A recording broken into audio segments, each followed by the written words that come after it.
Hey ratbags, Wildcard have done a U-turn, sort of. There is some maybe okay stuff in here.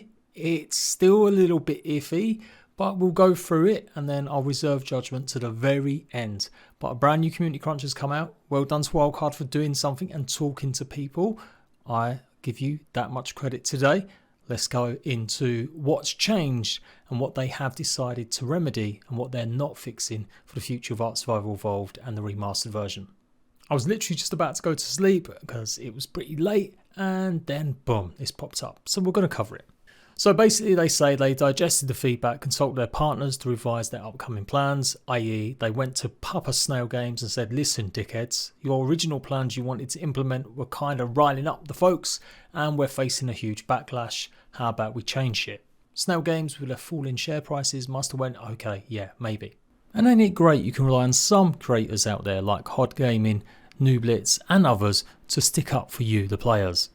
Because I'm pretty sure without us actually kicking up much of a stink, it might not have had the impact that we've had in hopefully getting some things changed. This thing clearly wasn't just an echo chamber from one or two tubers though. So many of you were reaching out to us because you were unhappy. This was a definitive moment for gamers to recognise they were being treated like crap. And so many other outlets were reporting the same thing. Anyhow, first things first, they're scrapping the ARK Respawn bundle. Our intention behind this was to provide a package where you essentially got two products for the price of one. Our bad, we recognised how combining ARK Survival Ascended with ARK 2 and requiring further DLC upgrades wasn't optimal, especially since you wouldn't be able to judge ARK 2 as no gameplay or content would be available yet. Here's our new plans. ARK Survival Ascended will now be a standalone package released on every platform, PC, Windows, Steam, Xbox Series S and X and PlayStation 5 at $59.99. The package will include the following pieces of content built in, not sold separately, with each remastered and altered for the next generation. So it's going to have all of the DLCs in it. I'm laughing, I can't hold it in. We've gone from PlayStation fans paying $40 plus another $40 for the DLC, so $80. So now you're definitely getting a discount of, $20. Effectively, it's gone up $20, but you're saving $20. Okay, that's somewhere in the middle. You're still a bit shitty for trying to charge people for DLC when no other remasters generally do that. And still, yes, I will keep arguing that some companies don't even charge for these kinds of upgrades. But whatever. And for Xbox fans, well, you've just lost your $10 ARK 2. Woohoo! Look, in all honesty, the game's going to be out on Games Pass, so the vast majority of Xbox players would be playing it on Games Pass. Hence, you get it for free, and then you can decide if you want to buy ARK 2. But judging how ARK 2 is going to be so different from the original, I reckon a lot of you players would not be interested in it. So they're bumping up the price for Xbox and PC players by $10, and you are going to get basically all the DLC included. That I can just about live with. I think it's being more clear. It's not expecting, as they say, for us players to wonder what the fuck we're going to get with ARK 2. We know what we're getting, kind of. I'm still a bit concerned about all these dates being thrown out there and stuff for DLCs, but yeah. As long as no MTX start appearing as well, because then I will fucking start writing again. One or the other. So they go on to explain, and this is all they had to do. It baffles me it's taken them a whole week. But effectively they've said, we at first considered doing the Unreal 5 upgrade. We planned just to port the Switch version of the game and undo the graphical limitations required for that hardware. We weren't going to maximise the potential new technology, we weren't going to introduce new gameplay changes, and we weren't going to make critical design changes that would have had an impact on existing save data. This was only 2 months ago. So literally, 2.5. Yeah, just about 2.5 months ago. So in 2.5 months, they realised that they wanted to do all of this new stuff. Okay. After considering what would be the best outcome for those who enjoy Ark Survival Evolved and want to continue it for years to come, we decided that our initial plan would not be sufficient. We want to provide you with an evergreen classic Ark experience, one that continued to grow over time on a cleaned up code base, making use of the new technological advancements not only in the industry but also we are working on with ARK 2. As I told you guys in the video I did recently, it does feel like we're just guinea pigs for ARK 2 at this point, and I don't want that. If I'm paying $60, this brand new version of ARK remastered had better be the best it can be. No broken updates, no waiting weeks for fixes. This has got to come out of the gate in the best way possible. Are they going to do that in 4 months? Yikes. We weren't trying to mislead you with early comments. Our plans and overall intentions changed. So you're probably asking, why don't we make these upgrades to the original ARK Survival Evolved?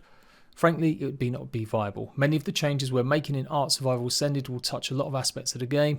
It'll invalidate save data. Some mods may not be functional. Other things may not play the same way as they did before. And we didn't want to change that experience for those who prefer to play it or are unable to upgrade. And that's fair enough. I told you guys I had no problem really with certain things not being able to be put over to next gen. You can't expect certain stuff to always work.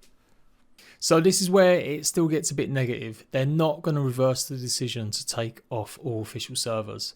I still think they desperately need to revise this and keep the official servers going a bit longer, at least until ARK 2 actually arrives. Do a migration, shut down a big majority of them, and who knows, you might get people actually playing together a bit more. Anything under a server population of 15, then go ahead. I think normally the threshold is something like 5 or 10. That's what it's been in the past. So they go on to say, it's invested a passionate group with attachment to their bases, teams and characters, and seeing that go away can't be easy. While we know it's not the same, we hope making the saves available for unofficial use help diminish the loss. Our reasoning behind this decision that is those servers are essentially based on old technology and require significant development resources and time for our teams to operate and maintain. Really? In some cases, the issues aren't as easily solvable without an overall upgrade. Additionally, we know that those resources could be better utilised on fundamentally new technology to further enhance the overall game experience for all players. Yeah, I'm still not buying it a little bit, but I'm going to hold off, Jade, shut the fuck up and just get on with it. ASE will still be available to play for those who choose to. That includes multiplayer through unofficial player-hosted sessions and single player, and endless amount of mods on the Steam Workshop. They're not going to shut down the mod workshop or anything like that. And all the game content as you currently know it. All of that is going to remain, but after 8 years of development, we have to make the difficult decision of sunsetting ASE and the official network in order to provide that truly long-term and evergreen version of the game through ARK Survival Ascended. We'll be sending off ASE with one final content update for our 8th anniversary this June, releasing the fan-elected creature, Bug Life. So to go on to talk more about stuff that's going to happen with the next gen version of the game, AI pathfinding is being improved, photo mode's going to be there, NVIDIA DLSS, not on console, Dino baby management quality life, wild babies, snap point improvements, new snaps, logic improvements, character creation and customization improvements, cross-platform, multiplayer and full blueprint modding. They state here, I know we mentioned this before, but we're serious, it's happening on PC and consoles at launch, and we've got it working internally with overall technology. This dramatically changes the nature of the console experience. So why, literally, if you saw my video yesterday, I showed you guys that basically the guy that runs Overwolf had stated that mods would not be there at launch. So that is a massive failure of communication going on there. Who am I believing? The person in charge of mods or Wildcard?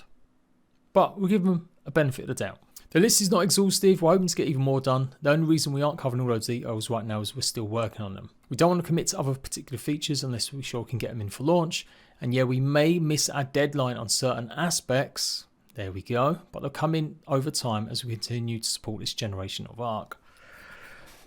It's not good enough. It's not. I'm still not happy. At the end of the day, these are just words and frankly may not mean so much. That's okay, we understand. What we really will convince you is seeing screenshots and gameplay trailer. And gameplay, and you will in time. We know there are going to be more questions and we'll be sharing more details over time. We're not quite ready to pull back the curtain just yet, so we hope you're hanging in with us survivors. It'll be worth the wait. I still think we are the test guinea pigs. I still think $60 for that privilege is maybe not good enough. It's better than it was before, but I still think you could do it wildcards. This idea that servers need a whole bunch of technology to keep running them and stuff is quite frankly bullshit. How many people play really old dusty games on unofficial servers? They're not that different from the network that's already running. It costs money, it does. They pay Nitrado a lot of money every month to run official servers. But given that Wildcard have made 75 million, well, Snail Games have made 75 million last year, I think you can cough up maybe 800,000 or whatever it would be to keep them servers running for maybe a year longer. I think they should still review that. I don't think it's fair on official players to only give them 4 months. Reduce the servers, let it run until ARK 2 gets a release date, at least a proper one, and hopefully maybe reduce it even more. Before they said they'd make the saves official for single player. So this is maybe new, making it official for unofficial servers that you'll be able to transfer over. To see how that goes, what's going to happen with Xbox and PlayStation for that.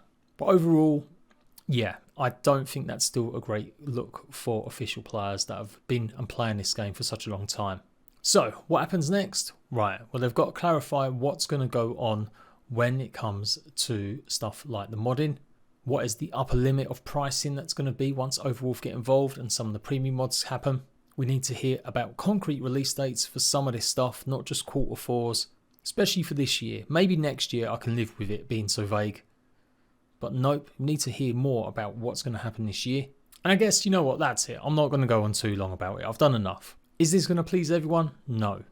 Is it absolutely the best they could do? No. Is it a decent compromise for now? Yes, maybe.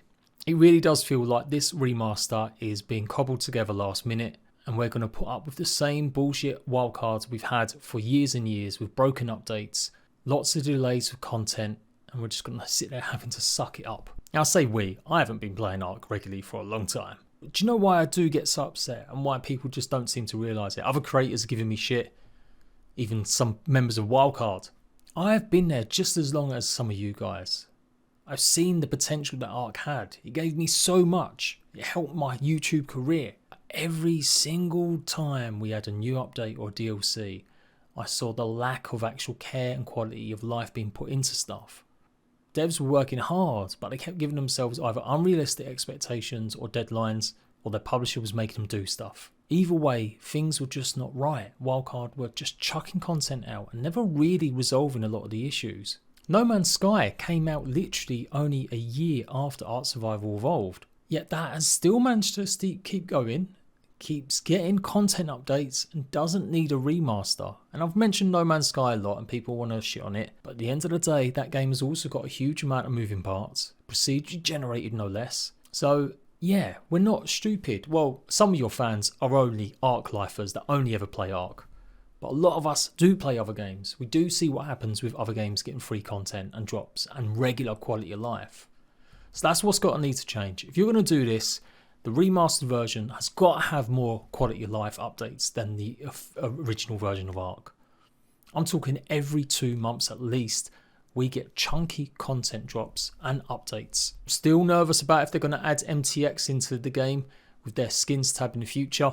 And it still kind of sucks that they put SOTF, the SOTF, on Xbox and PlayStation currently, but now they're going to take it away. That feels like a massive bait and switch to try and get console kids excited about potentially what would be there. They should never have put that out at all and just waited for this announcement, and that would have maybe got a lot of people excited. Yeah, I accept. It's an answer. It came still too late. You've still got a lot to learn, Wildcard. Please, for fuck's sake, get some new people to help out your marketing and just don't let any of your founders near Twitter again. While all this is going on, start looking to see if you can get away from Snail Games. If they really are the big bad guys, you've done it once before, try and do it again. Try and get away. Agree, disagree, let me know what you think about these changes, and I'll see you ratbags for, no, not ARK News. But if you want to help me out and you feel like I've offered something to the discussion over the last week, then please go and subscribe to my brand new channel, JPG 100 Days. I've already done a Sons of the Forest, I've got a small land incoming. You can even go and check out the Forest movie, me and Raz kicked ass. And who knows, maybe if you guys all go and sub to me now, I could be convinced to do 100 days of ARK before the apocalypse happens in August. Until next time, laters.